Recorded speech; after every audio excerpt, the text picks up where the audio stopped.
some of the events or a repetition of the events that have taken place here in Los Angeles recently, we have to go to the root. We have to go to the cause.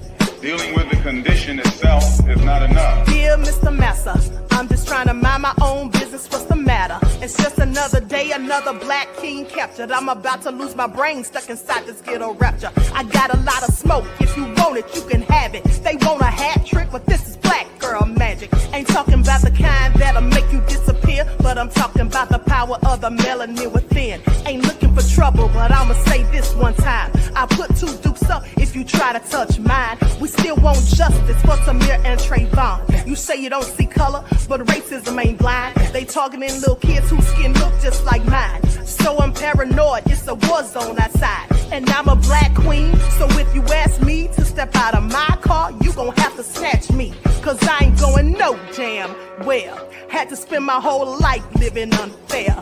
Ancestors got my back and they right here. You can never understand, it's a nightmare. Living in my black shoes by the black rules. You can keep your handshake, I don't dap coons. The white man that go nuts if he can't shoot. But you all on his side like a damn fool. Make it make sense. We are oppressed. Queen. We are exploited. We are downtrodden. Make it make We are sense. denied not only civil rights, but even human rights. Amadeus. So the only way we're going to get some of this Amadeus. oppression and exploitation Queen. away from us or aside from us is come together Queen. against the common enemy. Who taught you to hate the texture of your Amadeus. hair? Who taught you to hate the color of your skin? Amadeus. Parents, pay attention to the books, the school system, even to your little children. Lies mixed with wisdom. His skin too bright, so he was blind to the prison. My skin just right, so I collide with division. You trying to pray to God, but we tired of religion. No savior saving, we got to save our savings. We used to pay miss, how we gon' make the slave rich? But who's to blame, and tell me why you complaining? We need a team effort just to rule the nation. Like a bad relationship, missing communication. We missing moderation. They're trying to get a poison to my population. No reparations. I'm getting tired of Satan. We are oppressed. I'm Queen. getting tired of waiting. We are downtrodden. Queen. We are denied not only civil rights, but even human rights. Amadeus. So the only way we're going to get some of this Amadeus. oppression and exploitation. Difficult to reflect on the darkest times in your life. Sometimes you gotta do that. I was fucked up, fucked up, fucked up, fucked up. I was fucked up, fucked up, fucked up, fucked up. I was fucked up, fucked up, fucked up, fucked up. I was fucked up, fucked up, fucked up. When I did it, I was fucked up, fucked up, fucked up, fucked up. I was fucked up, fucked up, fucked up, fucked up. I was fucked up, fucked up, fucked up, fucked up. I was fucked up, fucked up, fucked up, fucked up. When I did it, I was fucked up. When I did it, I was fucked up. When I did it, I was fucked up, fucked up, fucked up.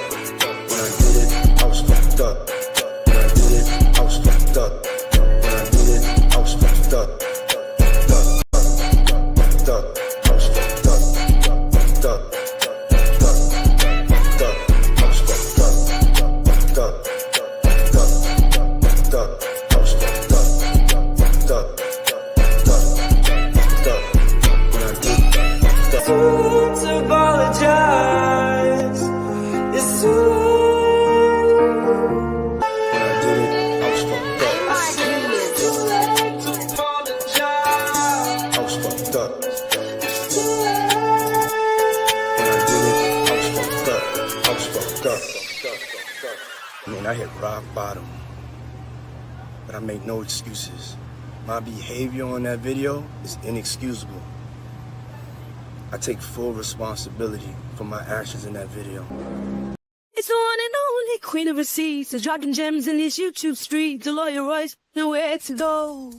Tune in for the infamous morning show, giving the news that you need to know. So don't you dare miss the wake-up call. Then in the evening, I got all for y'all. Get your dose of daily vitamins.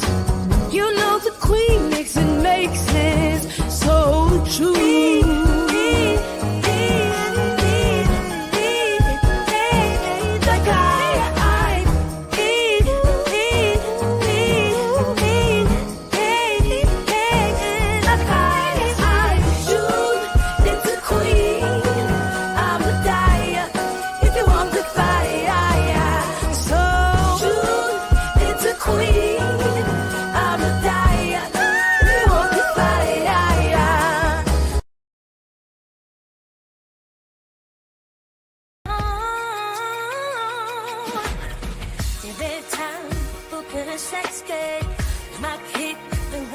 my faith. Can't even know deep in my say. It's like an earthquake, don't calling you out. Create a constant, just get it from the ground. Such an awesome place, just a more for all. Hello, everyone. Thanks for tuning back in once again to the original Queen QueenAShakur show. I'm your host, Queen QueenAShakur, and this is your daily vitamin. So as you're coming in, please feel free to go ahead and subscribe to the channel. If you haven't done so already, be sure to click that notification bell and click the word all so you're notified each time the Queen Goddess goes live. Don't forget to follow me on Instagram at Dr._A_Shakur, also on TikTok at Dr. A Shakur, and Twitter at DGoddess27. And as per usual, if you don't like the Queen is cooking, you already know what to do. Okay, so let's see who's in here. Fat Boo, Najiji Studios is in the house. Andrea is here. Hotep Sahadi, Human Nature, Just Anticipate. All right, Juju, I see you. Shout out to my moderators putting in work. Sandra, OG Patrice is here. Nessie X, Junior is here. Deronda, okay, M is blessed. Easy 7700. Let's get into it. Claudette. All right, Most Hated Bronze Flat Power God is here. I see you, Buckhorse DC. Be the Difference Clothing is here. We the people. Trisha. Okay. Pink Envy is here. G from the land. All right. Shout out to everybody in the chat and everyone tuned into the Queen. So let's get into it. So sad for Diddy. He won't be home for Thanksgiving after all. He almost made it, in my opinion, until he did something so stupid. Okay. Juju B said a whole revolutionary. Thank you, beloved. I appreciate you. Okay, so with that, oh, he G from the land said that crazy bitch Aries is asleep. Okay, tell her I love her. I'm sorry she couldn't tune in. All right, M Shanty's in the house. Okay, so let's get into it because Diddy, honey, you're gonna have to sit right there where you need to be. Okay, in jail without no bail. So once again, Diddy's bail has been denied. Diddy is staying behind bars after a judge just ruled his bail is denied because no conditions can assure the safety of the community. Now, in his decision filed on Wednesday, the judge in the case wrote that there is a serious risk of witness tampering and direct evidence of Combs' violence, pointing to the infamous 2016 video of Diddy beating Cassie and subsequent text messages to her. Okay. In the text included in the judge's decision, Cassie wrote to Diddy about her injuries, adding that he was sick for thinking it's okay to do what you've done. You all remember I showed you those text messages where she said that she had a busted lip, that she had bruises, and that he had hit her in the head 2 good times, and that he dragged her around as if she were a drag doll, and she wasn't. She said she's somebody's child.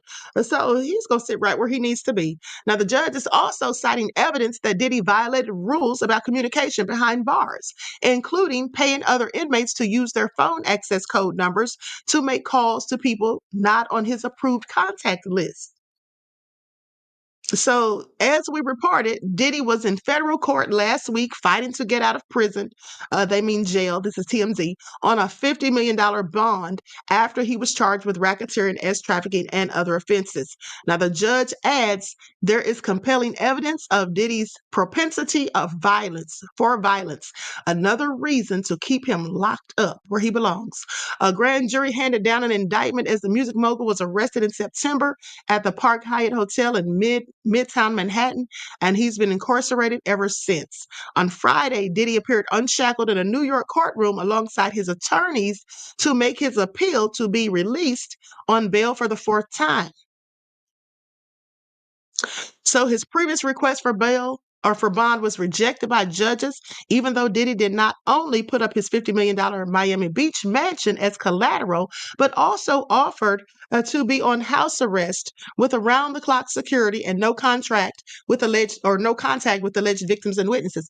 Well, I already told you all that was all shady, talking about private security when we know how his security allegedly gets down. Okay, remember in Lil Rod's lawsuit, filings, it said that Fahim Muhammad was the one that could get rid of anyone or anything. And not to mention he owns 198 acres of land by the southern border, which is all sketchy.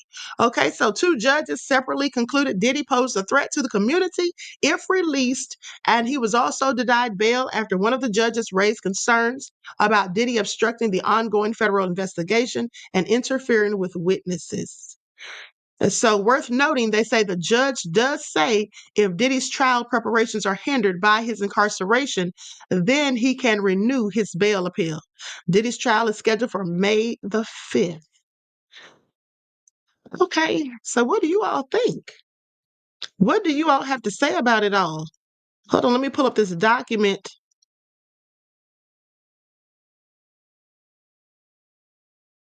Okay, so this is basically just the judge's ruling. As you can see, that's it right there. Order as to Sean Combs. Defendant Sean Combs renewed his motion for bail on November the 8th of 2024. The court held a hearing on November 22nd of 2024, and the parties filed supplemental letters on November 25th and 26th of 2024. For the following reasons, Combs' motion is denied. The motion is denied. The clerk of court is respectfully directed to terminate docket 60, signed by Judge Arun Subramaniam on November the 27th of 2024. Well, so much for that, Diddy. I mean, he brought this all on himself. Okay, he literally brought this on himself. So, but since he's going to be in jail, we might as well talk about what they're going to feed him for tomorrow. Okay, for Thanksgiving, because Dion said USA versus Combs. Okay. Hold on, who said this is day 79? Human Nature said this is day 79 of his incarceration. Is it? Okay, I hadn't been keeping count, but okay, good to note. Auntie Leah said, here you are, Queen. Yes, I had another video scheduled for 6 o'clock, but because this came out, I had to postpone it. So it'll start at about 8:15. Okay, so now let's talk about what Diddy's going to have for dinner tomorrow. Sad for him, but good for us. Diddy's Thanksgiving Day prison menu unveiled amid judges ruling on bail. So Diddy will be spending his Thanksgiving either on house arrest inside a cozy New York City apartment or behind bars at the Metropolitan Detention Center. Now, this came out on the 25th. Okay, and we got the 411 on his prison meal if he stays locked up. So the disgraced music mogul will have to endure a yucky turkey dinner in the Slammer. They are so dramatic, TMZ. He'll have to endure a yucky turkey dinner in the Slammer if a federal judge rejects his fourth request for bail this week. Now, as you know, Diddy has already been shot down 2 other times by judges to be released on a $50,000 or $50 million bond, as he put up his Miami Beach mansion as collateral and offered to be placed on house arrest with 24/7 security. And here's the thing, Diddy really thought he was going to get bail, I believe, because they'd already picked out the apartment. They were already talking about setting up surveillance monitoring and, getting security and all of that stuff. They sent the judge a letter telling him all about it. Do you all remember? Because I read that to you the other day. So sad to say, they just wasted their time and money. Now, but all of that was not enough to convince the judges to release him because he was viewed as a threat to the community. So if he stays in jail, Diddy will be forced to consume a standard 3-meal Thanksgiving Day menu, starting with breakfast, which includes fruit, cereal, pastries, and skim milk. Ugh, sounds ghastly. Not skim milk. Okay, then for lunch, Diddy will munch on turkey roast, hot and sour tofu, mashed potatoes mixed with vegetables, cranberry sauce, turkey gravy, dinner rolls, and holiday pies. Sounds nefarious. Okay, then for dinner, this is all crazy. Now listen to this. First of all, what sense does it make to give them the turkey roast and the mashed potatoes and vegetables for lunch, but then for dinner, pay attention, it says Diddy will be served a peanut butter and jelly sandwich, potato chips, whole wheat bread, and a fruit beverage, honey. Y'all, no wonder Diddy was trying to get the hell up out of there. Do y'all hear this? About damn time said, come on now, not hot tofu, hot and sour tofu, okay? Ah, tofu should have tofu. He should have been eating canned tuna and Doritos. Well, this sounds worse. Okay, listen, Gabriella. I hope I said your name right. Gabriella says, "Did he give that jail giving food?" Okay, that he fed his victims. Okay, now, yeah, this is what it says. For dinner, he's going to have peanut butter and jelly with potato chips, whole wheat bread, and a fruit beverage. It all sounds pretty gross compared to what he might be having if he's freed on bail and enjoying a fancy meal at the Upper East Side apartment that he thought he was going to be staying in, which is the living arrangement he proposed to the judge during his last bond hearing. We'll just have to see what the judge decides. Stay tuned. Well, the judge has already decided. Diddy's going to stay in jail where he needs to be. And he brought, like I said, he brought this on himself. Okay. Carlton said no green smoothie. Nope. Andrea said fake turkey and jelly. I mean, it just sounds gross. Okay. It just all sounds gross. But hey, that's what he gets. That's exactly what he gets. About damn time, says Queen. I am so mad. I asked what this man was going to eat on Thanksgiving. I had no faith in his freedom. Okay. But even days after, or I think it was the next day, literally after, um, they said that they had to turn in more paperwork on Monday. I think they said Diddy violated then, just that quick. Like he doesn't know when enough is enough. And you know, who are these men going around to TikTokers' doors, knocking and calling people? Now, did he send them? I mean, I wouldn't think he would be that stupid, but clearly he is that stupid. If he violated the rules just right after, he'd already been warned and they'd already been told that they're going to have to send him more paperwork to explain why, in fact, he should be able to come home. And so, anyway, honey, it's all crazy, but like I said, this is good for us because Diddy needs to be sitting in jail. He doesn't need to get out. And he is, in fact, a danger to the community. Anybody who would go through those, go to those links to try to reach out to victims, allegedly reach out to victims and witnesses and all of that, trying to use third parties to do so, and not even having the sense enough or the wherewithal to know that you're going to get caught. They record those jailhouse conversations and using somebody else's app or whatnot, or their phone privileges, yeah, they can figure that all out, Diddy. And so, anyway, what do you all think? Andrea said the diddler just won't stop. Okay, Nia said facts, Queen. Thank you, beloved. It's all crazy. Okay, at the end of the day, this is all so crazy. But so now let's talk about it because here's the thing. Um, this is what I found interesting. Someone sent me this video, and I don't remember who sent it to me, but it is a clip. And I want you all to pay attention because I can't believe this. Vote blue no matter who said he sounds like a whole damn fool. Well, he is. He absolutely is. Luna said Diddy will have his turkey fried in baby oil. But listen, there is a clip that somebody sent me from Ellen where Diddy says something about I'll give them the tapes. Now, this is an old video because Twitch is actually on there. And it looks like they're giving out gifts or something. It's just a brief clip. I'm going to share my screen so you all can see this. I'm going to put an overlay because even though it's a TikTok video, it is from Ellen's show. But I find this interesting that they say Diddy was saying something about giving somebody the tapes. So let's get into it. Like, sub, everyone, please like and share. This is all crazy. Is this why Ellen's over there in the UK suddenly? I mean, I have several questions for you, Ellen, you and Portia. What's really going on here? Let me put an overlay over this real quick. One that you can see, but just to make it a little bit different. Okay, so I don't get any copyright claims. Make sure I have the volume up as high as it can go.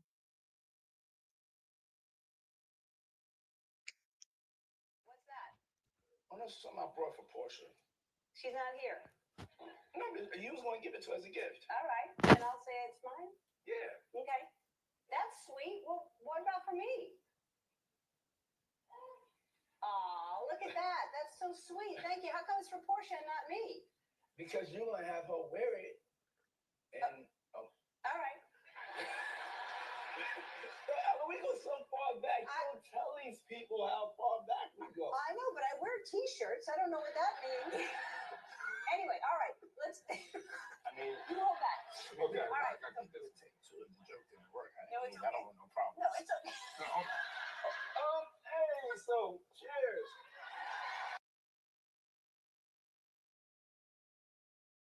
Did y'all hear that? Please tell me y'all heard that. Truth Brown said Ellen is diabolical too. I absolutely believe so. Did y'all hear that? He said, I'll give her the tapes. What's really going on here? Okay. Lorraine said he got Twitch too. I absolutely think something shady happened to Twitch. I really, really do. And I want you all to pay attention to something because you may remember, I'm going to share this again for those of you who didn't see it, but I actually did a video about Diddy and the movie Eyes Wide Shut.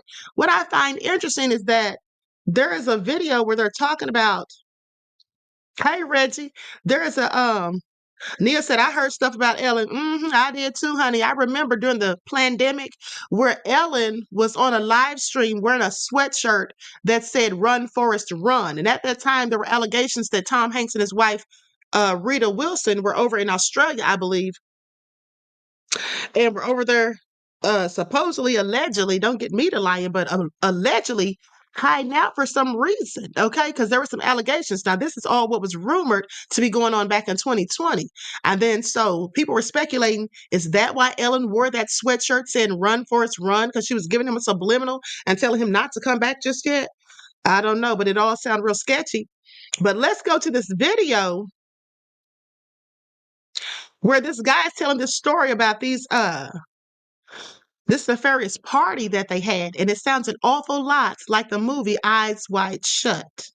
In 1972, the Rothschilds, one of the richest families in existence, held a private party called the Surrealist Ball, and the costumes and masks seem way too similar to what we saw in the movie Eyes Wide Shut. And I don't think this was a coincidence. You see, when Tim Cruise enters this party, he sees a lot of sick things that he shouldn't have seen, and a kind, masked woman spotted him and told him he needs to leave while he can. And eventually, he did get spotted. He was brought to the middle of the ritual, and before he was about to meet his detrimental end, the same woman yells from the second story and sacrifices herself to save him. The leader of the ritual then lets him go and tells him to never speak of what he saw. But once he leaves the party, he notices he is being followed everywhere he goes. He then discovers the woman that sacrificed herself for him, quote unquote, overdosed and passed away. Now put the pieces together of what I just told you and from the first video I made.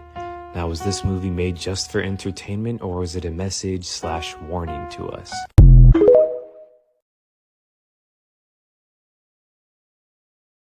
Yeah, it sounded like a warning. I always took that as something that absolutely was realistic. And let's not forget that Stanley Kubrick, who produced that movie, died not too long after that. Okay? Died not too long after that. So I find it all very interesting. Now, with that all being said, let's go to this TikTok. Hold on, let me pull this up real quick. First, we'll go to the TikTok that I did yesterday. Remember, for those of you who tuned in yesterday, I talked about Diddy's connection to Brittany Murphy. And I find it all interesting that Brittany Murphy and her husband, both died from pneumonia, similar to Kim Porter. Okay, and I showed you all the autopsy reports. For those of you who missed it, I made a TikTok because that was like a kind of long live stream. And so here is like a brief summarization of it. Hello, everyone. I'm Dr. Shakur. So now that all these allegations have come out against Diddy, and we know that he and Ashton Kutcher have been friends for decades, at least two, and then Ashton used to date Brittany Murphy, and Brittany Murphy passed away from pneumonia, and so did her husband, Simon Monjack. This is all very interesting, seeing as how that's also how Kim Porter supposedly passed away. And Ed Winter, who did the autopsy report for Kim Porter, also did the autopsy for Brittany Murphy. So with that all being said, I have a whole lot of questions. So let's get into it. Now, Brittany Murphy's mother, Sharon Murphy, seems to think that maybe Brittany and Simon passed away from mold in the house. But there was supposedly testing done that showed that the house was mold free. Now, maybe there had at some point been mold in the house, but the bottom line is the house was supposedly tested and it was found to have been mold free. So please pay attention. And let's not forget that I reported to you about a year ago that Dr. Ed Winter died in March of 2023. And this is after Kim Porter's family and friends were calling for her death to be reinvestigated. Okay, so I find this all very suspicious. And mind you, it was reported that he died from unspecified natural causes. Please pay attention. And here's a copy of Brittany Murphy's autopsy report, which I went over, and it says community-acquired acute bronchopneumonia. Okay, and there were similarities, of course, between her, Simon, and Kim Porter's autopsy reports. Well, as to be expected, because they all died from pneumonia. But at the end of the day, let's not forget that Dr. Ed Winter said that there were supposed toxins in Kim Porter's body, and then there were some things that were problematic, and he wanted to do further investigations. But then he was taken off of the case for whatever reason. Now, let me correct myself. That first autopsy that I showed, that was actually Simon's autopsy report. This one is Brittany's, and you can see the difference because of the dates, okay? At the end of the day, still the same cause, okay? Brittany says community-acquired pneumonia. Please pay attention. Here's something else that I found interesting. A YouTuber by the name of Sloan, a shout out to him, said that baby oil can cause pneumonia if it's ingested. So I did a bit of research. I mean, just a simple Google search was all I had to do. And it says, yes, inhaling or swallowing baby oil can cause pneumonia. I found that very interesting, seeing as how the feds confiscated 1,000 bottles of baby oil from Diddy. Please pay attention. And what I also found interesting, as I was looking into this information about baby oil causing pneumonia if it's ingested, there was a mother by the name of Jenna Joy Ingram who posted about her son, who was 18 months old, ingesting baby oil. And then she says that a couple of minutes later, he started acting lethargic, falling asleep, and not answering. Now, this is all very interesting because these people that make these allegations against Diddy said that they were passed out. They were unconscious. Some of them said, at least one of them said that she was squirted with some type of oil. So now I have to ask myself, was there GHB in the baby oil, or did the baby oil being put into a drink itself just make these people lethargic and possibly pass out? I have questions. This is all very interesting. Another thing I find interesting is that Ashton Kutcher is someone who's painted himself as a person who fights against trafficking. He had an entire organization that was supposedly doing just that. But why would this person be willing to write a letter to a judge asking for leniency for a friend of his, Danny Masterson, please pay attention, who was a whole predator and who was convicted of actually raping people? Okay, and then hanging out with Diddy, who's accused of being a predator. I just find it all interesting and clearly nefarious, and I hope and pray that Diddy does not get bailed, because I think that most of the allegations levied against him are absolutely true. And what are the chances of people that he knows, more than one person that he knows, passing away from pneumonia, and then finding out that baby oil can cause pneumonia if ingested, and then the feds finding all of those bottles of baby oil in his house? Somebody please make it all make sense. With that all being said, this is all just my opinion and pure speculation. At the end of the day, Diddy maintains his innocence, and all others mentioned are presumed innocent until proven otherwise. Please pay attention. Okay, because Diddy is nefarious, all right? So what we're going to do, Greta said Brittany Murphy's passing was suspect. Yes, absolutely. Okay, absolutely. Right, it said you have a really weak immune system to get pneumonia. And that's very interesting because, yes, that's true. I wouldn't say it has to be really weak, but at the end of the day, Kim Porter was 47 years old, I do believe, when she passed. And they said that usually the person that would die from lobar pneumonia, which is the type of pneumonia that she had, would have to be someone who was likely had a compromised immune system, or someone who was very elderly. So I absolutely thought that was very interesting. Okay, so now let's go to some of these other videos about Diddy. Let's go to the one where the Roman god Bacchus, that I told you guys the insider gave me the information on, and then I did the research and found out further information of this nefarious stuff that Diddy was doing. Okay, likes up, everyone, please like and share. Thank you in advance.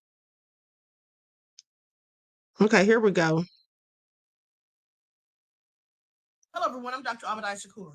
An inside source told me exactly why Diddy was having those freak-offs and what they were representative of. So let's get into it. So these wild parties were supposedly rituals to the Roman god Bacchus, and the festivities that they had back in the days of ancient Rome known as Bacchanalias. No, they considered Bacchus the god of wine, intoxication, freedom, and ecstasy. And I find this interesting because at Diddy's parties, they said they were given copious amounts of alcohol and also illegal substances. One of those illegal substances is the same name as what they engaged in, okay, in the physical form back in ancient Rome. Okay, they say that there was ecstasy put in people's drinks. Okay, please pay attention. Now, if you look at this painting of Bacchus, you can actually see the picture next to it with Diddy. This is something that he had at his party. There was a woman lying on the table in her birthday suit, and there was food placed on her, and the people were eating it off of her, specifically Diddy. Now, as you can see, you see the grapes and everything, the same fruits and all of that are in the picture of the painting of Bacchus. Now, I'm sure this isn't a coincidence. The reputation for the Bacchanalias came to be that they were viewed as festivals of debauchery and promiscuity. And so in 186 BC, the Roman Senate decided to prohibit them. Okay, so they put a stop to it except for special or certain occasions by certain people. Okay, and they were initially done in private. They were done in secret, just like Diddy's freak-offs, okay, from the sounds of it. And also, back then in ancient Rome, it was perfectly fine for men to be dealing with men rather than women, and without them being viewed as not being masculine. Okay, yeah, that all sounds very reminiscent of Diddy. Please pay attention. And another reason there were problems for the Bacchanalias and they wanted to get rid of them is because they said people were engaging in occult practices, okay, black magic and doing nefarious things, which also is reminiscent of Diddy because it has long been rumored that Diddy dabbles in voodoo. And not for good purposes, mind you, okay, for nefarious reasons, okay, with the darkest of intentions, allegedly, of course.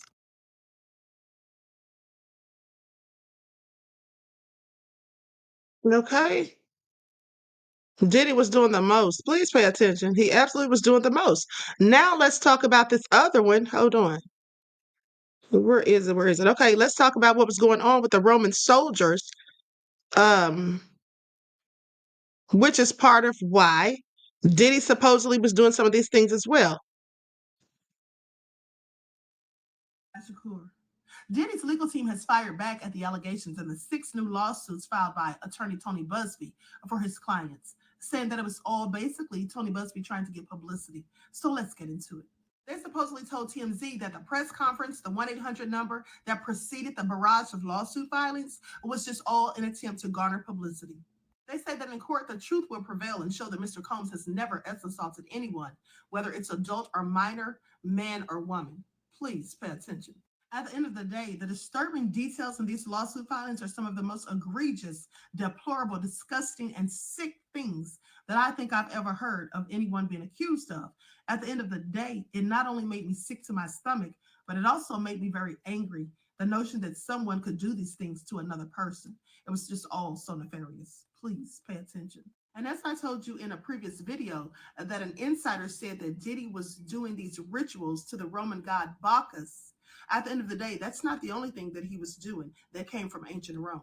Please pay attention. You see, the assault of adult men remains, even till this day, one of the closely kept secrets from ancient Rome.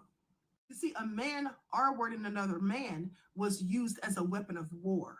And that was mainly because it was incompatible with masculinity. So basically, taking someone's manhood, that was the way a person saw themselves as a victor. You see, the acclaimed Roman statesman and orator Cicero was one of the few to speak up against these war atrocities. Basically, he told the generals to keep the savage tendencies of their soldiers under control. Please pay attention. You see, Cicero knew that R-wording a man was a war custom, and it was also an instrument used by generals to reward their troops. And if you saw the video that I did about the Menendez boys and how I tied the things that they claim happened to them to Diddy through the music industry, because their father, Jose Menendez, was a big-time executive for RCA Records. Now, with that all being said, basically they talked about how he would tell them that this was a way to toughen them up when he was doing these things to them, assaulting and R-wording them. And also there's a scene from the movie on Netflix about their story where you actually see Jose Menendez dressed as Julius Caesar. And then he's telling this male SEX worker to crawl to him. And then he also told the boys that this is a way that they made you tough. Okay, back in the days of ancient Rome. Okay, please pay attention. So, in my opinion, this is just something that is in the culture, okay, embedded in the culture of the music industry. This is something that is, like Diddy said, a rite of passage. This is just what they do and how they get down. And at the end of the day, it's also about humiliation, because these men who like this type of behavior, they could easily find people who like the behavior as well. But for them to do this to masculine men, that's just a way to further humiliate them and to shame them and to break them down. And see, then they feel victorious, okay, as if they've conquered someone. So please pay attention. And one more thing, I meant to say the Menendez brothers, not boys. They're clearly grown men. But I was thinking about what happened to them when they were boys. Okay, so this seems to be something that's pretty much commonplace within the music industry. All right, it seems this is something that is commonplace. And let's talk about the people. Well, let's first talk about Jonathan Oddie, because what most people, you heard it here first, what most people didn't catch when they watched the video of Jonathan Oddie is that Jonathan Oddie exposed Diddy's alleged agenda. Okay, exposed his alleged agenda. So let's go to that. And this is just some of the backstory and some of the things that has come out about Diddy since all of this started. Back with another explosive update about Diddy. So let's get into it. Days ago, I reported to you that Brendan Paul was Diddy's alleged mule and that he was arrested on the same day the raids were carried out. And this was because he had illegal substances on his person. And then yesterday, I told you that Young Miami is also listed in the amended lawsuit as having brought illegal substances to Diddy, specifically something called pink Coca-Cola. And basically saying that Brendan was supposed to bring it, he forgot. And then Young Miami brought it when they were going on the private jet to head to Virginia for a festival. Okay, now here's where it gets real crazy. So last year, I dropped the audio of a man named Jonathan Oddie who was being questioned by the police in 2018 for something he did at 45's Resort down in Florida.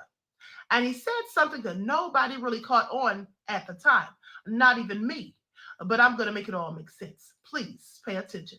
So this is what it says in the amended lawsuit. According to Mr. Jones, the Combs Enterprise defendants informed the members and associates of the enterprise that it would be safe to transport illegal substances through in their carry-on luggage because, according to a TSA advisory, TSA security officers do not search for Mary Jane or other illegal substances.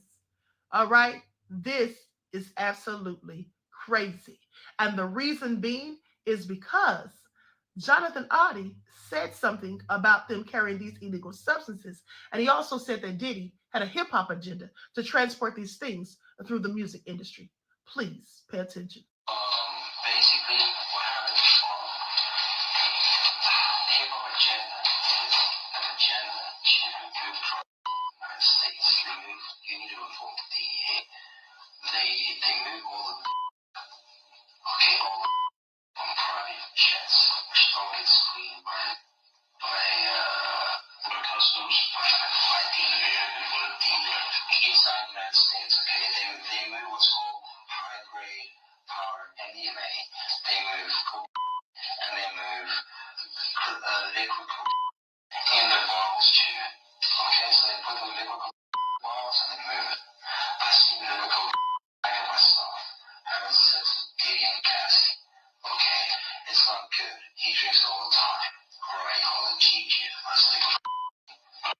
Jonathan Oddie has a very thick accent, so you may not have understood everything that he said. What he basically was saying, and I had to bleep out some of the words he used, was that Diddy was using this stuff and taking this stuff called liquid Coca-Cola. Okay, you know what I'm talking about. And he said that he had some himself and that it was no good. He said he drank some himself, but that Diddy liked to use it all the time. And he also said that there was a hip hop agenda and that Diddy was transporting these things, like I said, through the music industry. Okay, so please pay attention. But another thing that it said in the lawsuit, and you can pause to read, is that basically that Mr. Jones had a screenshot of a video taken on Mr. Combs' yacht on or about December of 2022 at around 2:40 a.m. Brendan Paul, who's supposed to be the alleged mule, remember, was videotaped with one of the black pouches, okay, that the defendant says, defendant Combs and Christina Coram required the associates and members to wear.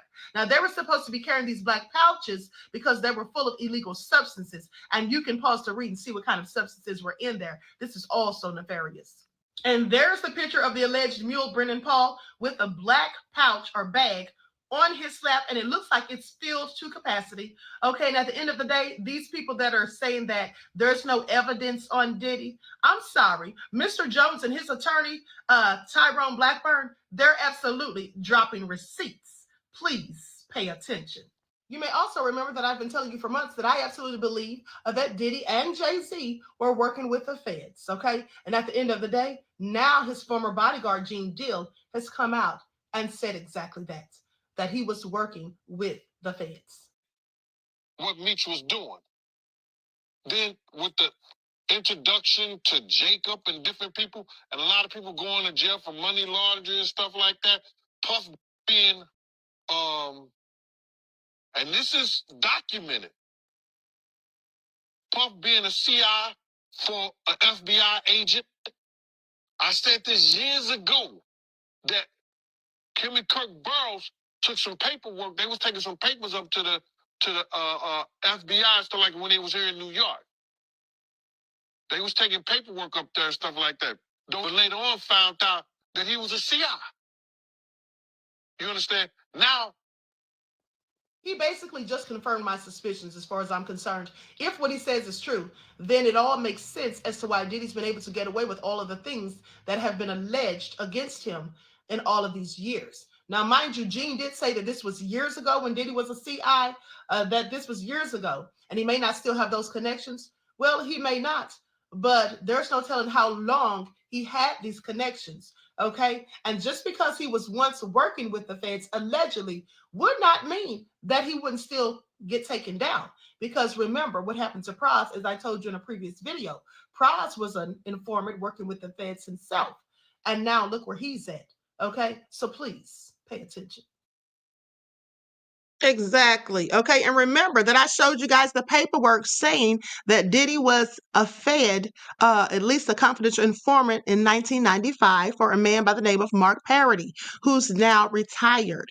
Okay. So, and I also told you, if you remember, those of you who've been following from day one, you may remember that during a broadcast back in 2021, me and Odd Negroes Official, who's one of my subscribers, we both said that Cassie was going to be the one to expose Diddy. We said that in 2021. And also in 2021, that's when I first told you that I think Jay-Z and Diddy are the feds. Okay, please pay attention. Y'all know that the queen always be having prophetic visions and things. Now, here's the video where I told you guys that Diddy was going to be dethroned as the Red Cloak.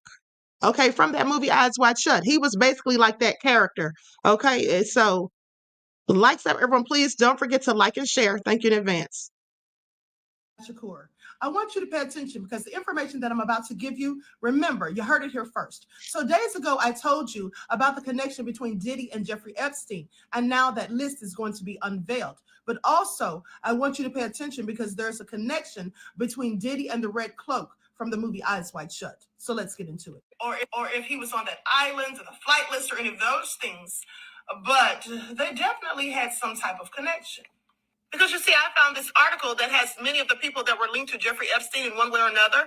And if you look at the second paragraph, it says also in Epstein's address book is supermarket mogul Ron Burkle.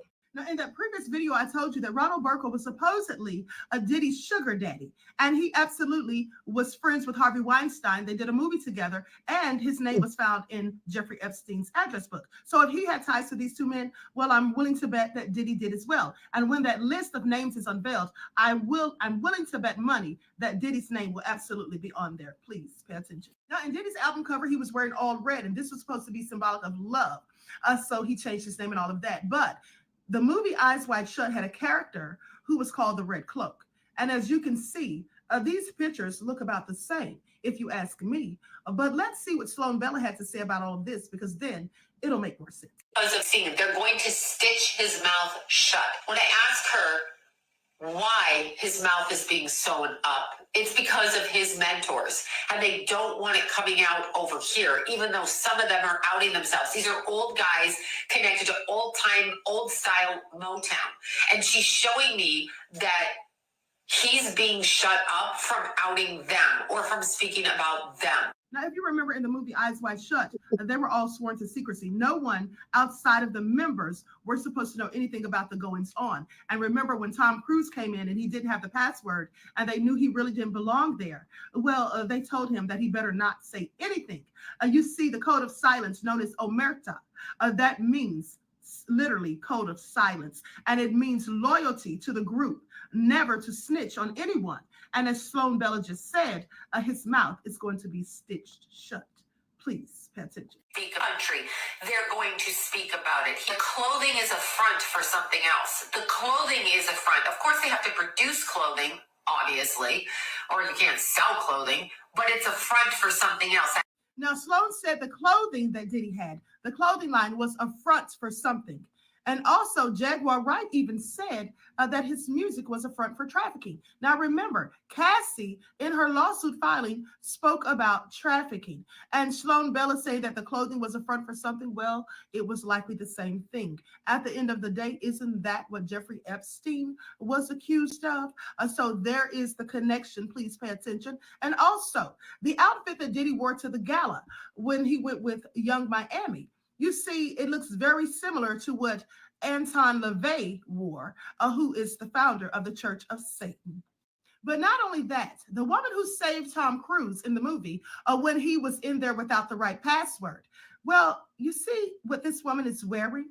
Well, what does this remind you of? It looks very similar to what Young Miami wore when her and Diddy went to the gala. And do you think this is a coincidence? Well, I absolutely don't.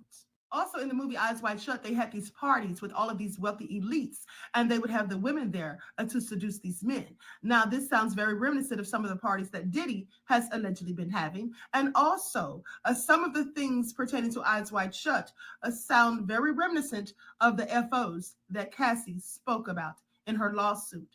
So with that all being said, it is clear to me that Diddy is being dethroned as the red cloak of the elites of my own skin tone. Please pay attention. Yeah, and that's right, because Diddy was what you would call a gatekeeper or an overseer. That's what he was. And he's also the one that started this mess with the hip hop culture. Okay, he's the one that started that fake East Coast, West Coast beef with Tupac and Biggie, because that was just something painted as propaganda. And Diddy started that whole thing. Remember when he supposedly got Biggie to release the song Who Shot Ya? That was all on purpose, okay? So that Tupac would think that Biggie's directing that towards him, when in fact, Biggie had already done that song. It wasn't even directed at Tupac. So, you know, he wanted Biggie to put that song out after Tupac got shot at Quad's recording studios, okay? So that's what started the whole thing. Then Tupac comes back with Hit 'Em Up, and then it just went on from there. And the media painted it as an East Coast, West Coast beef, but Diddy was behind the whole thing, pulling the strings, in my opinion. Okay, and that's what he was doing. And that was a crafty way for him to get both of them taken out and then look like it was just rival gangs and things like that. See, Diddy's been pulling the strings for a long time. Okay, please pay attention. He is absolutely nefarious. And now let's go to some of the people who have met their end. Some of the people who have died around Diddy, okay? Because I've told you all there are so many people who have just turned up dead around Diddy. Like, how does this one person know so many dead people, okay, who didn't just die of natural causes? Let's talk about the mysterious death of Erica Kennedy, who was one of the best friends of Kimora Lee Simmons. She was actually the maid of honor in her wedding and the godmother to two of her children. Let's get into it. When Erica Kennedy graduated from college, she began working as a publicist for various top fashion designers, including Tommy Hilfiger and Sean Combs. Please pay attention. In July of 2004, Erica Kennedy released a book called Bling. This was about a small town biracial girl named Mimi who wanted to make it big in the music industry. And then she encounters a music mogul by the name of Lamont, who owned a label titled Triple Large Entertainment. Now, some say that this is loosely based on Diddy. Erica's book went on to become a New York Times bestseller. In 2004, she said, everybody kept talking about how scandalous the book was. I really didn't see the big deal. I knew I could write a story about a P. Diddy party and show these people what a scandal really is all about. Erica Kennedy turned up dead June 13th of 2012 at the age of 42. Now, the cause of her death has never been released, and I find that all very interesting. And as we all know, Kimora Simmons' other best friend, Kim Porter, turned up dead November the 15th of 2018. Now, they said that it was pneumonia that she passed away from, but there's more to that story. The initial coroner conducting the autopsy on Kim Porter's body was Ed Winter. Now, he said that it was problematic and that further analysis needed to be performed. So he was strangely taken off of the case, however, and someone else took over. 2 weeks later, her death was ruled as being caused by pneumonia. Ed Winter had investigated numerous deaths of celebrities such as Whitney Houston, Michael Jackson, Brittany Murphy, and others. Allegedly, after people started requesting for Kim Porter's death to be further looked into, or for them to reopen the case, Ed Winter turned up dead. And they say that it was unspecified natural causes at the age of 73. Now, I find it very interesting because of the timing, you see. The timing of his death is right around the time that people were supposedly asking for her death to be further investigated. And those people were allegedly Kimora Simmons and some of Kim's family members. Please pay attention. Some people just didn't believe the final autopsy report. And the fact that Ed Winter had said the results were pending and he was still trying to conduct further investigation and then suddenly turns up dead. Yeah, all very suspicious if you ask me. Now we know that Kim was supposedly writing a tell-all book, and a lot of it was about her relationship with Diddy. And so recently, some excerpts from that book have been released. And there were said to be, by an anonymous source, a lot of things that were very salacious that some wouldn't want to come out, specifically Diddy. So please pay attention. And let's not forget that after Kim's demise, Al B. Sure made a post basically stating that he didn't believe that she actually died from pneumonia either. And there were many who had their own suspicions. In the post, Al B. Sure said, I do know very clearly that hashtag Kimberly didn't just check out all of a sudden over pneumonia.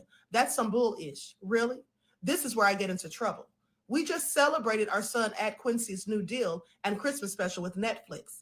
And she was in fantastic health, as well as laughing, seeing me and At Diddy's mutual exchange at the theater.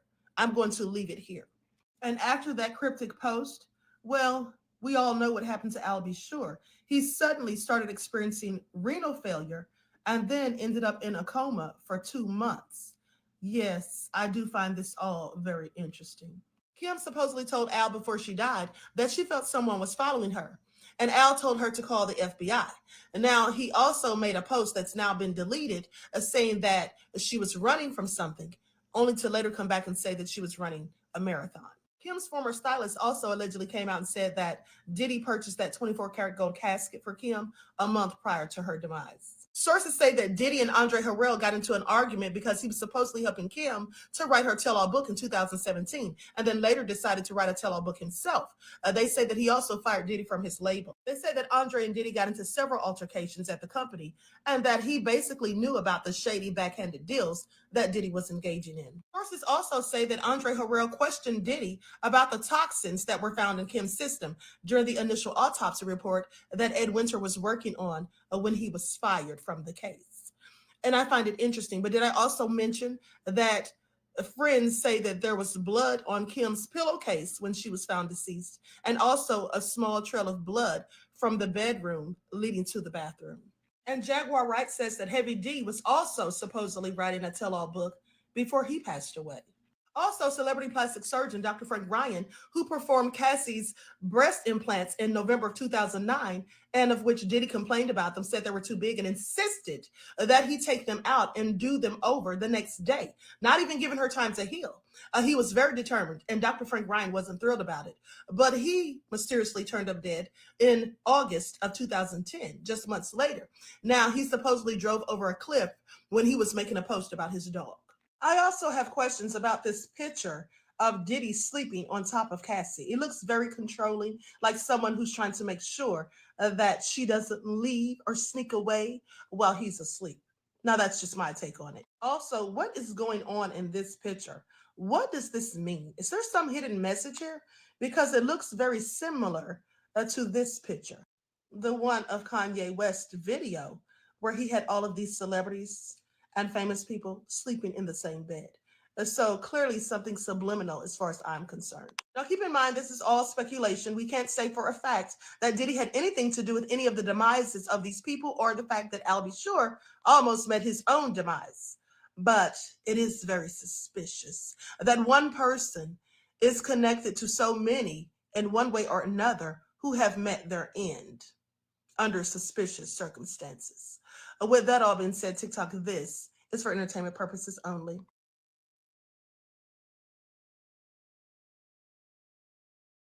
Okay, so you see, when you look back at all of the things, all of these allegations, all the people that have come out against Diddy, just a history of wicked and nefarious things. Well, wicked and nefarious are the same thing, in fact, but a history of nefarious and depraved acts, allegedly, for 3 decades.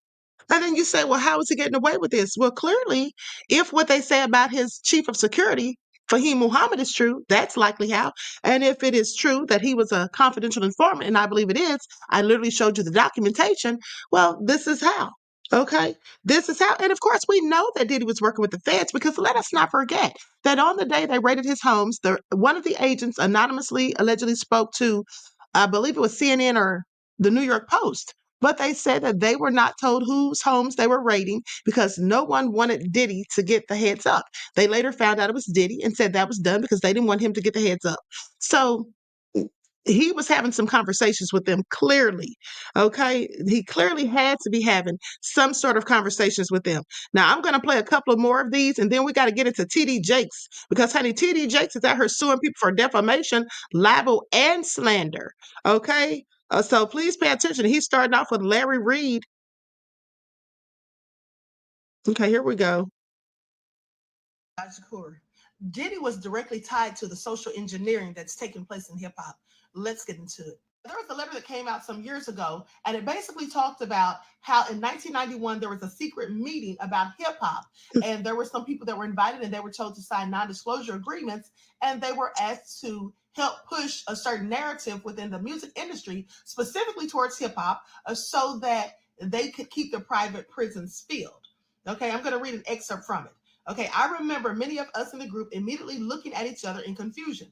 Now, at the time, I didn't know what a private prison was, but I wasn't the only one. Sure enough, someone asked what these prisons were and what any of this had to do with us. We were told that these prisons were built by privately owned companies who received funding from the government based on the number of inmates. Now, the more inmates, the more money the government would pay these prisons. It was also made clear to us that since these prisons are privately owned, as they became publicly traded, we'd be able to buy shares. Most of us were taken aback by this. Okay, so this is what they were trying to do. They wanted them to start talking about, gang banging and about all sorts of nefarious things because they wanted to change the narrative and the direction that hip hop was going in. Please pay attention. Now, all of the record labels were clearly in on this, mind you. So rather than talking about the positive things that they once talked about, spreading knowledge and information, they started talking about gang banging, okay, a lifestyle from the streets, calling women B's and H's and all of those things, and talking about the use of illegal substances and about how much money they had and buying gold chains and all of these things. This was where it all started. But once this started happening, well, then these men who were rapping about these things, well, they looked very masculine. They had a lot of bravado. And so then they wanted to effeminize them. And so that's where Diddy comes in. Please pay attention. So once this plan was set in motion, Diddy basically had to start grooming people. And Wendy Williams actually found out, she figured out what was going on, and she was going to out him. And that's why they got into this incident where he ended up getting her fired. Okay, during her tenure at Hot 97, Wendy Williams developed a hypothesis regarding Diddy's potential involvement in sexual encounters with other men. Allegedly, she obtained a photograph depicting a man purportedly pulling down Combs' shorts while he vacationed in Cancun. Please pay attention. And gradually, as time passed, Diddy got more emboldened about the things that he was doing, blatantly showing his affection for other men. And this is something that started to become more common in the hip hop industry. And not to mention, if you go back and look at the lawsuits that Diddy's currently facing, a lot of the people, specifically the men, they say that Diddy was telling them things like, well, you have to do this to get into the industry. You want this, don't you? So basically turning the music industry into a casting couch, okay, just like in Hollywood. And so getting men who were masculine to do effeminate things that they would normally want to do, but under the premise of them getting record deals, okay, and signing contracts and all of those things. So please pay attention. So this entire plan worked like a charm, okay? This brings us to where the music industry is currently today. You have some of these men who are supposedly masculine, but they're wearing dresses, painting their fingernails, and things of the like, carrying purses and things like that, and it's absolutely acceptable. I mean, no one seems to think there's anything strange about it at all. And at the end of the day, when you see these men doing this in the rap industry, you see the men of my skin tone doing it. You don't see Eminem doing any of these things. Also, seldom hear any positivity coming from the music of these artists. You hear the same old same, okay? Talking about beefing with other rappers, using weapons and things like that, basically drinking and doing illegal substances and all these things. This is what you hear. This is what now permeates the rap genre.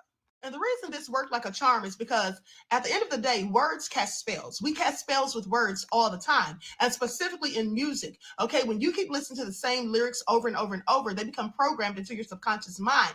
And the subconscious mind controls 95% of our thinking and the things that we say and do. With that all being said, when you're listening to lyrics that are telling you nefarious things or, telling you about criminal activities, then people start to engage in these criminal activities. You absolutely start to manifest these things. It's just like if you're saying positive affirmations or if you're saying mantras every day. Repetitively saying the same thing over and over is doing nothing more than programming the subconscious mind. Please pay attention. If you look at the word magic and music, they look similar, and you can absolutely cast magic or spells on people through music. Look at the word musician and magician. At the end of the day, if you're listening to something over and over, as I said, you're literally casting spells, and you can hypnotize people with the music. You can have people, just liking music that they didn't like at first. After hearing a song a few more times, now it's embedded in their subconsciousness, and all of a sudden they find themselves singing it when you didn't even like it to begin with. Okay, isn't this like magic? Okay, this is like you have been programmed. This is like someone has put you under a spell, like you're spellbound. Okay, please pay attention. You can absolutely manifest the things that you think about, and the things that you sing about are the things that you're listening to in music. Okay, because Diddy had a song where he said, tell the cops, the feds, the DA to come and get me. And look where he is now. And who came and got him? Okay, please pay attention. And then also think about Biggie, the album he had, Life After Death. And then he died. Okay, so please pay attention. It absolutely worked like a charm, because how many rappers have gone to jail or prison? And you currently have Lil Durk, who's facing criminal charges. You have Diddy, who's already in jail. You have YSL with Young Thug, who's on trial currently. And not just these rappers, but the people who listen to their music as well, because they want to be a part of that lifestyle. They want to live the lyrics that they're listening to at the end of the day. And think about Proverbs 18:21. Okay, life and death is in the power of the tongue. Now, that isn't just the words that you speak, but it is the power of the words that you speak. Okay, and what is power? Power is energy. Okay, so that starts with your intentions. Okay, so please pay attention.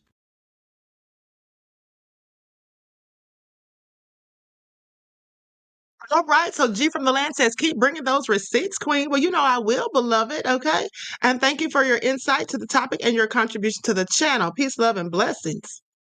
Okay, so let's play this video of Demond Wilson from Sanford and Son. Because remember that interview when he was talking about the things that go on in Hollywood as well as the music industry and how you have to bend over and all of those things? So let's get into it. Then we're going to talk about Reverend or Bishop T.D. Jakes. Hello, everyone. I'm Dr. Shakur. We've all heard rumors about what goes on in Hollywood and some things that people are asked to participate in, and how some people may, in fact, get their money. Now, of course, these things are alleged. I don't have any proof to substantiate it. But if you ever wondered what happened to Demond Wilson from the hit show Sanford and Son, he had some very interesting things to say about Hollywood. So let's get into it. But do a series with Red Fox. So I've never been a part of any of that nonsense. I don't respect those people. I don't care about that. I'm you know, I told you I had connections. Nobody was gonna say nothing to me. I get it. And it made me think when you just said kind of the comment about some of the people that we've known in the industry, what they may have to do to get to the top. Can you give me all of them? All of them. You name your biggest black actors, you name your biggest white actors, you name your biggest female Latino actresses, they all have to do it. A blood oath. Now you bend over. Now every orifice that you have is going to be annihilated. Well, there you have it. He said he doesn't care about those clicks or any of that stuff, and he doesn't respect those people. And he said all of them had to do it. Please pay attention, because isn't this what Cat Williams was in fact talking about? Now, I've had to turn down $50 million 4 times. 4 times. Just to protect my integrity and that virgin hole I was telling you about. Right on the body. And you gotta tell him no. But that wasn't all that Demond had to say. He also said this. Oops. They bend over billies. You cannot make it to the top in that industry without selling your soul. Well, I don't know about the rest of you, but I'm going to take his word. Please pay attention.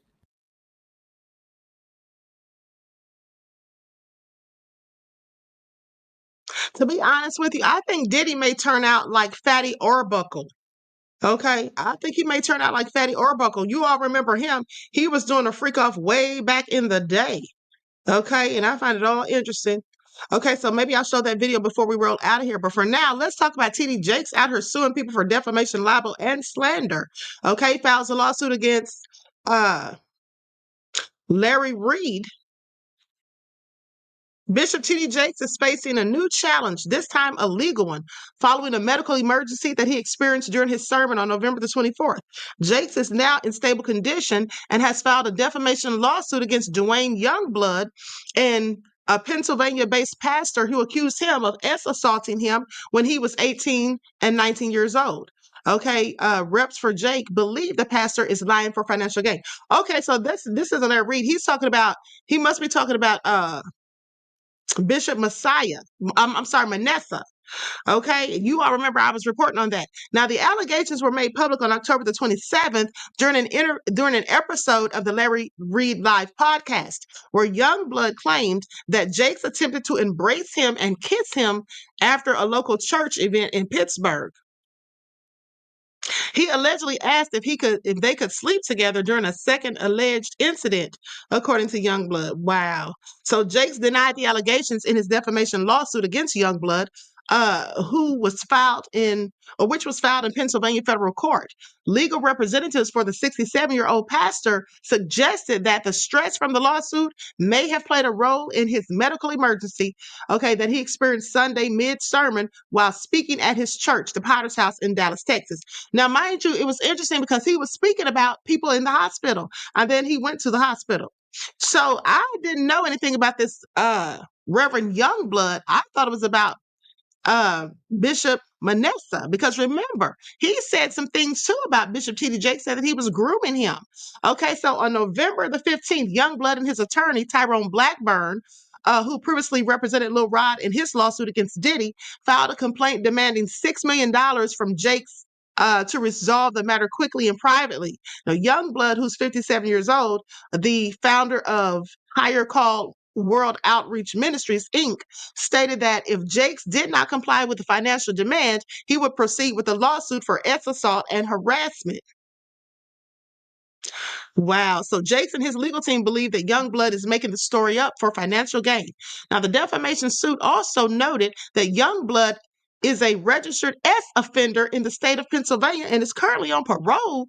This is all crazy. What kind of pastor is he? Now, according to the New York Post, Youngblood had previously pleaded guilty to assaulting at least 2 teenage boys. He spoke about one of those incidents publicly while talking to Larry Reed last month. Okay, this is just, I didn't know anything about this. Now, according to the pastor, the victim was 15 years old. He was a boy, and he admittedly inappropriately touched him. So he admitted to this. Youngblood said that he was also charged with corruption of minors for having a conversation with a 17-year-old who shared personal struggles with him. The conversation violated legal restrictions, leading to the revocation of his parole. He began serving a 5 to 10 year sentence in 2002 for the 2002 incident in 2014, according to reports. And then he was to register as an S offender for the rest of his life. Now, Youngblood describes himself as reformed and has even published a book titled Freedom from Homosexuality, No Longer Living the Lie. This is all so nefarious, honey. What do you think of these latest allegations against TD Jakes? Well, I don't know what to think at this point, but I will say this. Somebody else made these very similar allegations. Okay, so let's get into it. I'm going to share my channel. I'm going to share my screen and then go to what I think this is the video where Bishop Manasseh was talking about him. Strongly believe in zero tolerance for any kind of abuse. This matter does not involve the Potter's house. Cora is personally devastated by the events and deserves the privacy and respect of someone who wrestles with feeling responsible for events for which she had no control. With that all being said, I have questions as to whether the child that she got from Michelle Loud was safer in her home rather than Michelle's. But let me continue. Expressing disdain for the circulation of Loud's story detailing alleged spiritual manipulation, the statement adds, the Jakes family is attempting to heal itself. The minor child that has been abused and the minor child that has been abused, and the adults who are also traumatized by these events. It is unfortunate that perpetuating baseless gossip will only risk greater pain and injury to the minor, as this child will have to explain to others in the future what was written about them, even though the child has no voice today. So with that all being said, in conclusion, the family requested prayer as they focus on healing.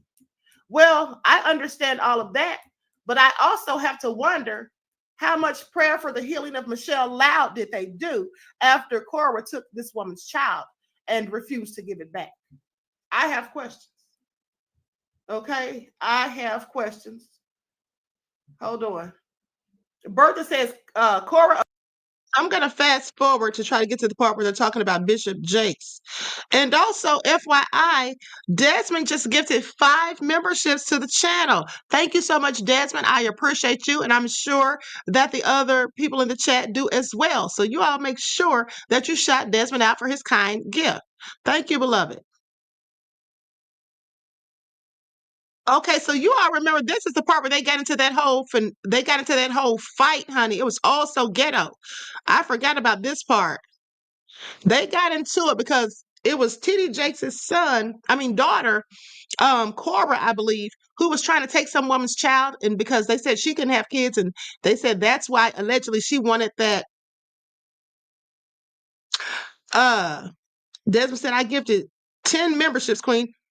You gifted 10 members. Oh, you sent 5 more earlier? I must have missed it. Thank you. So Desmond gifted 10 memberships to the channel. Thank you, Desmond. I appreciate you, beloved. I surely do. Peace, love, and blessings. So you all shout out to Desmond because y'all grab those memberships while they're hot, honey. Thank you, beloved. Okay, so now they got into an altercation literally at the church. This was also ghetto. Someone was holding the phone, and the phone, you could see it was sideways because they were having a scuffle. Okay.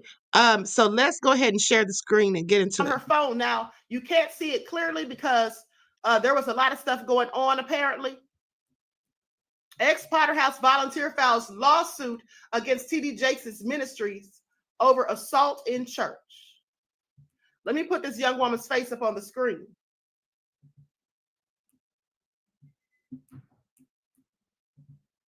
That's her right there.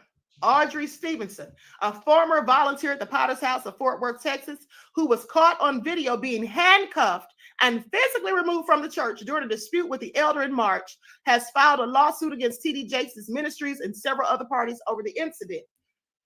Now, in the lawsuit cited by the Star Telegram, Stevenson, age 22 at the time, a named Potter's House Church administrator, Rhonda Lewis, security guard Brandon Amy, and Deontay Graham, another Potter's House employee, for alleged false imprisonment and emotional distress. In the suit, Amy is also accused of assault. Now, Amy is Brandon Amy, the security guard.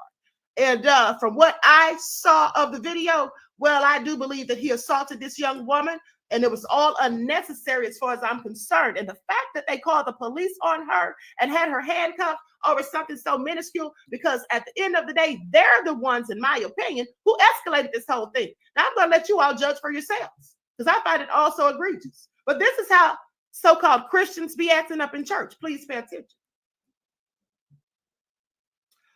Hold on just a moment. Here we go right here. Now, this is a 10-minute video, okay? This is a 10-minute video, but I wanted you all to hear from beginning to end how they did this young woman and how they were talking to her, and seemed as though, because you can't see all of it because the camera, the phone was sideways in some instances or whatever, but it seemed as though they were assaulting her, okay?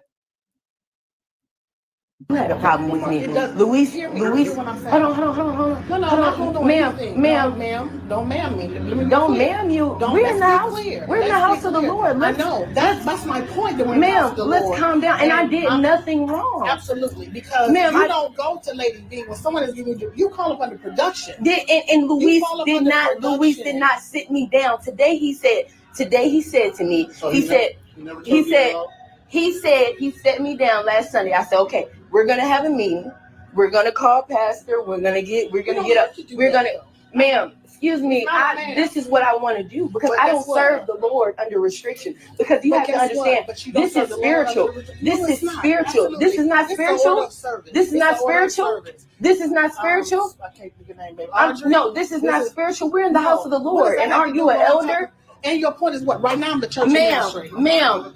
But hold on, let me be clear. Let me be clear. Let me be clear, because I'm the church administrator. You're getting frustrated. You know why I'm getting frustrated? Because I don't do lies. I don't do lies. Who lied? You did. What did I lie about? Luis told me. No, I didn't. Luis just told. So what did Luis just say? What's the conversation me and Luis had? I don't know. No, he didn't. So grab Luis. Grab Luis. I don't have to grab Luis. Because Luis did not sit me down. You set me down. That's what he said. That's what he said, okay, let me tell you something. Let me tell you something. So for God. Okay, so let's just say I did. Let's just say I did. You told Luis that, yes. If I set it down, then it's shut down. So I went to First Lady and we're having a meeting. No, okay. No, we're not. Thank you. We're not. I'm just letting you know. So First Lady lied to me. First Lady lied to me. Okay, she said you were going to be a part of the meeting because you're the one that said this and started this. Because yes, ma'am. You asked Luis to sit me down. Luis never had a problem with me. And you've been blackballing me for months. So let's be real, ma'am. Okay. And you're not being. You told me to shut up. I'm being spiritual. I'm being spiritual right now because you're an elder. At the end of the day, you need to give me spiritual guidance. Yes, and guess what? I'm trying to give it to you, but this. No, you're not, man. You're yelling at me and you're having an attitude. You know why I have an attitude? Because I don't do lies. I'm not a liar. I'm not a liar. I'm not a liar. What did Luis say? What did Luis say? He just said to Pastor Winfield. You told him Pastor Winfield. No, I told him I called First Lady, and she said, "Why did I do that? Because I have the opportunity. I have the right to. I have the right to call anybody because you are." No, as an elder of the church, you should be ashamed of yourself. You should be ashamed of yourself, and you should, and everybody, you should be ashamed of yourself. No, please don't do that. Because if this is how this church, operates, if this is how Brandon, if this is how this, no, you're talking to me. Let me explain something. You put your hands on me. Put my hands on you. Let me explain something. You putting your hands on me? I'm trying to leave. I'm not pushing you. I'm trying to leave. Brand I'm not allowed. Because if this is how this church, operates, if this is how Brandon, you're one-sided. If this is how this, no, you're talking to me. Let me explain you something. Put your hands on me. Put my hands on you. Let me explain something to you. Brandon, you putting your hands on me. Brandon, you putting your hands on me. I'm trying to leave. I'm not pushing you. I'm trying to leave, Brandon. I'm trying to leave. Let me leave. No, stay right Let me leave. Brandon, let me leave. We're going to get this in the bud today. Let me leave. Brandon, let me leave.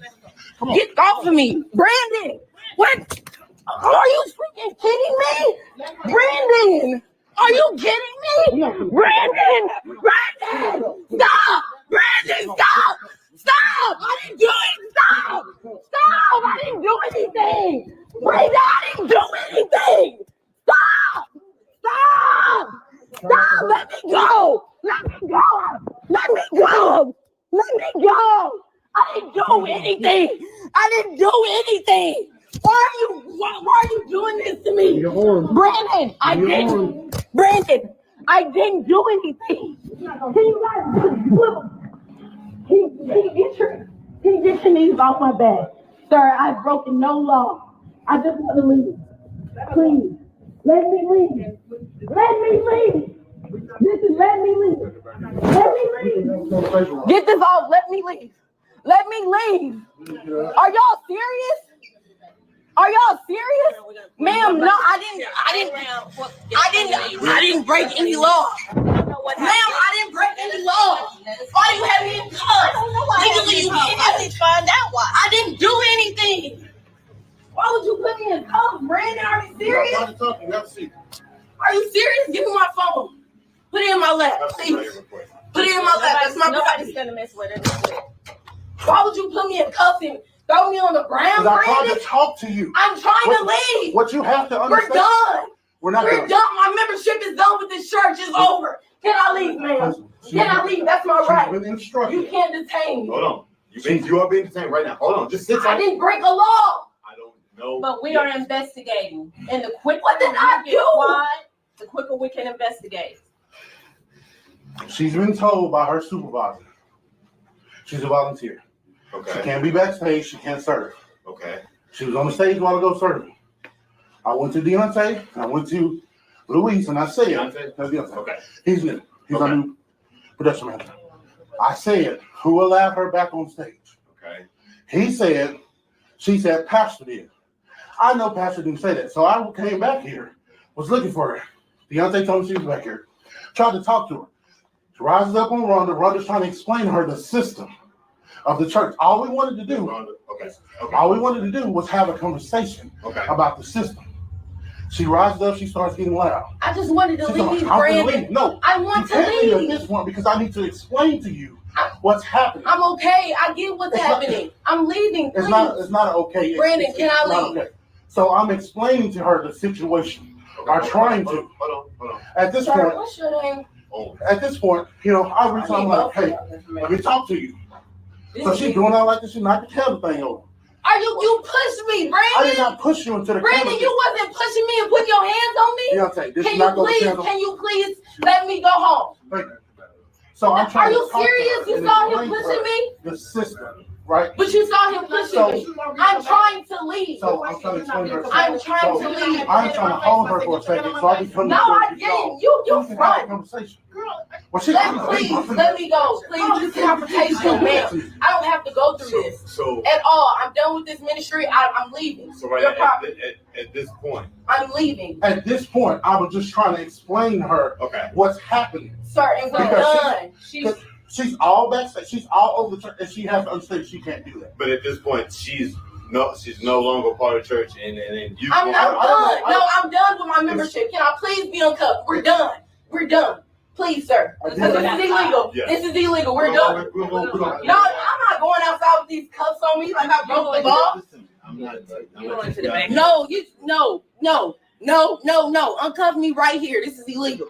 Uncuff me right here. Got me messed up. Do you have any more property other than your You have any property you other gonna than get your yours. You have any property other than your phone? Don't worry about my property. Don't worry about my property. Well, you have to get it. Give me my phone. Don't mention it. Now to get it, you can't go back. Yeah, I'm on 10. You on 10? What's I'm on 10. I'm on 10 with all of y'all. Y'all got me messed up. Man, go knock this door right here. Give me my purse. Go get my purse. Brandon, you put your hands on me. Stand right there. Stand right there. You pushing me again. Go get my purse. Stand right Go there. get my purse. It's back there. Go get my purse. before I lose it. Go get my purse. All of you. You're an elder, and you're going straight to hell. You're going to hell on a one-way trip. On a one-way trip. I'm from Detroit. You're from South. What's up? Let's not do that. On a one-way trip. You cannot Why can I leave. leave? Stay right there. Why can I leave? You're getting your property and you're going out there. Hurry up. Hurry up. Hurry up. I'm about home. Hurry up.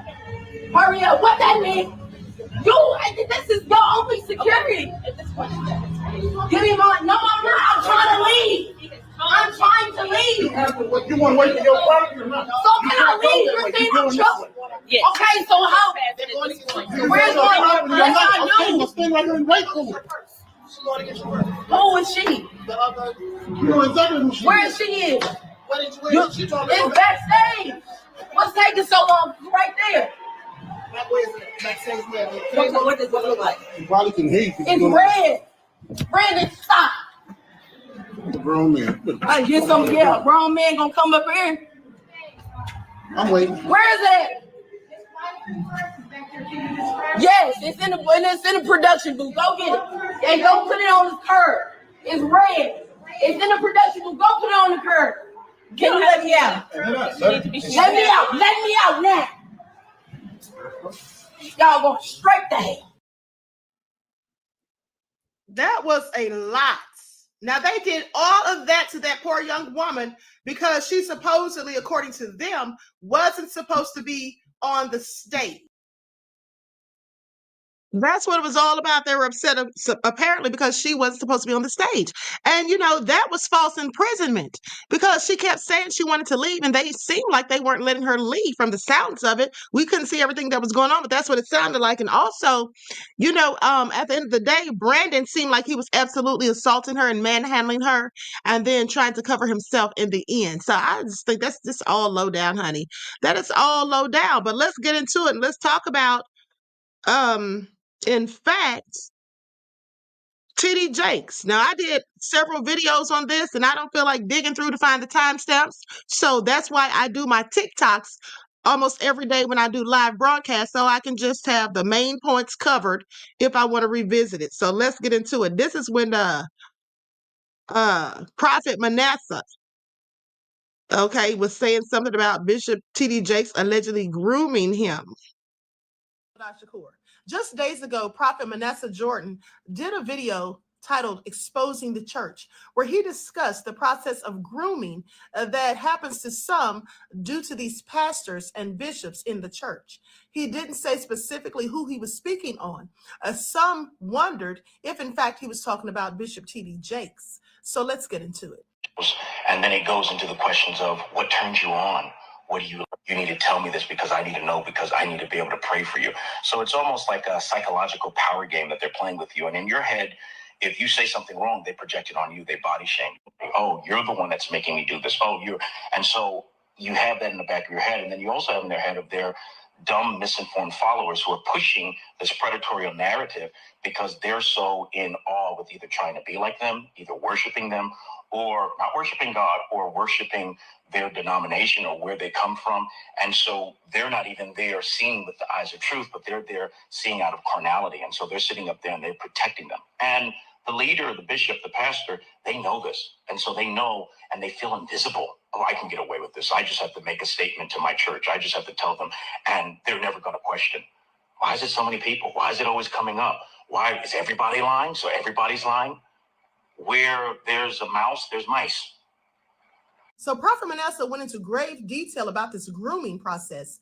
And so Larry Reed came out and did a video the next day saying that he was absolutely talking about Bishop T.D. Jakes and that he knows this because the prophet told him so. Please pay attention. The story that Prophet Manasseh Jordan is telling you is a story that he told me a while ago and swore me to secrecy. Little did I know that he had also confided in his sister and showed her proof, there is proof, of how he was communicating with him and how it really messed with his mind. And the reality is that it actually caused Manasseh to experience some real trauma. So when he says that he's not a victim, what he's saying is he was not physically violated.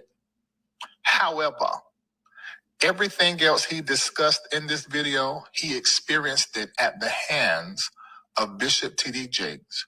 And he told me it was Bishop T.D. Jakes. This is not the only situation or the only person that has a testimony or story like this. Some others, it did get physical. But for Manasseh, it was grooming. And the grooming was excessive, manipulative, and he did confront Bishop Jakes about it.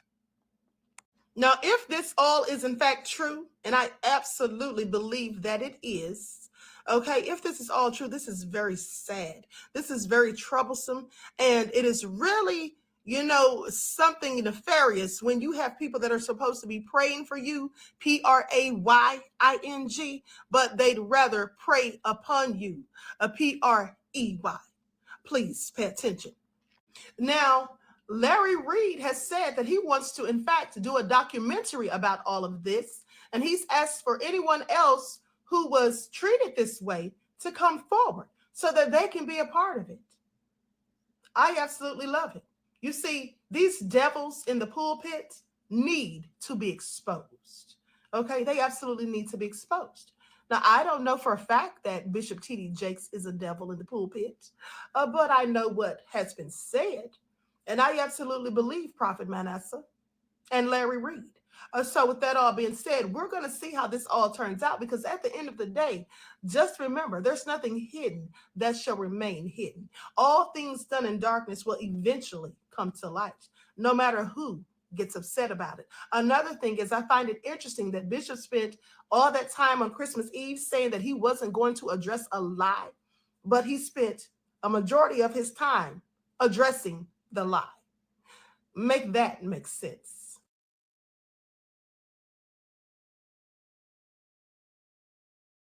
So you all know he did. He got up there and said, I'm not going to address no lie and this, that. And then stood up there and talked for about 30 minutes about how he wasn't going to address said lie. Okay, so that was just all crazy to me. And I found it all suspicious. Okay, and then, they say now he's going to be suing people for talking about these stories, whatever, honey. Good luck with that, because I'm not taking down my videos, honey, because I told no lies. I didn't say he did anything. I just gave the reports and gave my opinion, honey, at the end of the day. Now, here is Larry Reed, where he shows the alleged text messages from Bishop T.D. Jakes to Prophet Manasseh. Okay, all so nefarious, because he said he had receipts, honey. Pay attention. Hello, everyone. I'm Dr. Shakur. Larry Reed says that he has receipts, text messages from Bishop T.D. Jakes to Prophet Manasseh pertaining to the grooming that he previously spoke about. Let's get into it. Prophet Manasseh came out and did a video exposing the church and talking about how some of these pastors groom people in the church, younger people and all of that. And so he never said the name of whom he was specifically talking about. But then Larry Reed came back days later and said that it was in fact Bishop T.D. Jakes and that he had groomed Manasseh. So now Larry says he has text messages that he wasn't even supposed to take. And he dropped those receipts. So please pay attention. And I snapped pictures that I was not supposed to snap. And I'm glad that I took shots of it. One of the pictures that I grabbed, you actually can see the timestamp. And you can actually see where he says that I am thinking of you. Here we go. May the 26th, 2016 at 2:33 a.m. I looked at that picture. I said, this is like deja vu. Because that's the same thing Eddie did, flexing, and was in the exact same color shirt. I said, now wait. This cannot be a return repeat. Let me look closer.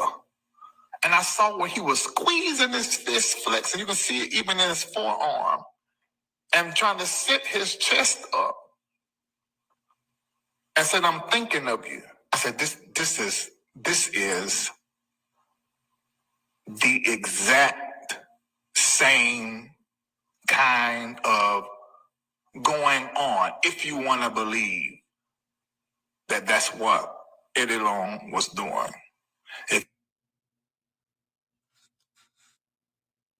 So I'm sure for the people who have been defending Bishop T.D. Jakes, that have been saying that this is just gossip, there's no proof, it's just speculation, you all should be quiet until you get the receipts. Well, there's a receipt right there. What do you have to say now? I'm sure now the only thing they're going to do is try to gaslight and say that doesn't mean anything.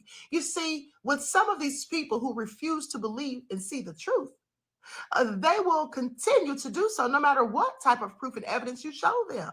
Okay, now we may not have a smoking gun, and yes, a majority of the things being alleged are absolutely speculation, but there are some things that are clearly suspect, and they don't even want to admit that.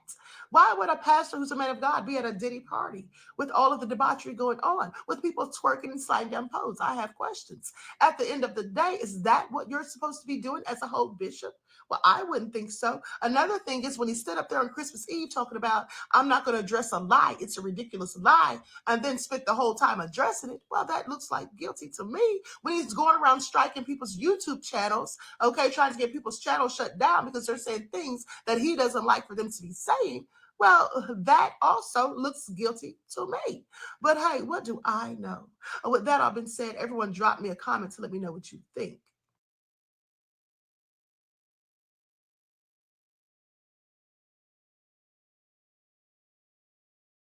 Yeah, that was all suspect as far as I'm concerned. Okay. I mean, why would you even be pressed if you didn't do anything wrong? Okay. I just have several questions. Oh, hell no. I said, Bishop Holy Cheeks. Every time I see him, I think about getting swallowed up. Okay. That's what I think about every time now, every time I see him. And so, anyway, listen, like I said, I don't know if these things against him, these allegations are true or false, but I know that it all sounds very suspect. And the fact that he felt the need to address it, I mean, you're trying to defend a lie. I wouldn't try to defend a lie. And at the end of the day, the bottom line is you acted like you were so unbothered that you didn't even want to discuss it, wouldn't address it, but then you spent all your time doing so. So make it make sense. And then, like I said, also in that video, yeah, he was striking people's YouTube channels, people that talked about it. Okay. And here's the thing. Now he's suing for defamation, libel, and slander. Now, the interesting thing about that is when you're suing for defamation, libel, and slander, there's 4 elements that you have to prove. First of all, you have to prove the person lied. Okay. You have to prove it's a false statement. Then you have to prove that it's a publication, that the person who is the defendant that you're suing either shared the information with a third party or published it somewhere for everybody to see. And then you have to prove that it was at fault, that the person did so maliciously, and that at least they had some sort of negligence in doing so. And then also you have to prove damages, that you lost something as a result of it, like whether you lost money, you lost memberships from your church. And he did, according to reports, lose memberships from his church, allegedly lose members from his church. But the bottom line is he needs to find out. Okay, Greta Lee said he better not strike the Queen's channel. Honey, I'm not even worried about it. Thank you, beloved. I'm not worried about it because I haven't used any of his material. He was striking people's channels for using some of his material without editing or whatever, or even using it, period, I do believe. But and then trying to get people, I think, if I'm not mistaken, that he hit Storm Monroe's channel. I think he hit Storm Monroe's channel. And then people were, taking down videos or whatever. But I didn't take down anything. Okay. Because I never painted a false narrative. I just reported, like I said, what was put out there and I gave my opinion on it. And I said everything was alleged. So there's that. Okay. So anyway, I'm going to let you all go because guess what? The video that I posted that was supposed to premiere at 6:15, I changed it to 8:15 because I had to go live. So that video about the liar who tells lies, that's going to be premiering on this channel in a few minutes at 8:15. Okay. So I'm going to drop the link in the chat for those of you who want to see it. Some of you have already seen it the other day when I talked about it in a broadcast. But this is all the people well, not all of them, but a few of the people on YouTube that pointed out some lies that Tisa Tales was in fact telling. Okay, so with that all been said, when you come for the queen, you better bring your receipts, because if you don't, I'm definitely going to bring mine. And so that's what I did in that video. So please check it out. So everyone, please enjoy the rest of this night. Okay, I love you all to life. Listen, if I don't see you tomorrow, I'm not sure if I go live in the morning or what have you. But if I don't see you guys, for those of you who celebrate, have a wonderful Thanksgiving. Enjoy your family, friends, and loved ones. And make sure that you do something productive, constructive, but never destructive. And always remember, beloveds, remember, each one teach one. That's how we grow and thrive. Do something productive, constructive, and always, most of all, remember to keep the Most High first in your lives. Okay? Juju says, I love you to life, Queen. I love you to life, too. Reggie says, great broadcast. Thank you, beloved. Okay? And so with that all been said, you all enjoy yourselves for the rest of the night, and I will talk to you all again soon. Peace.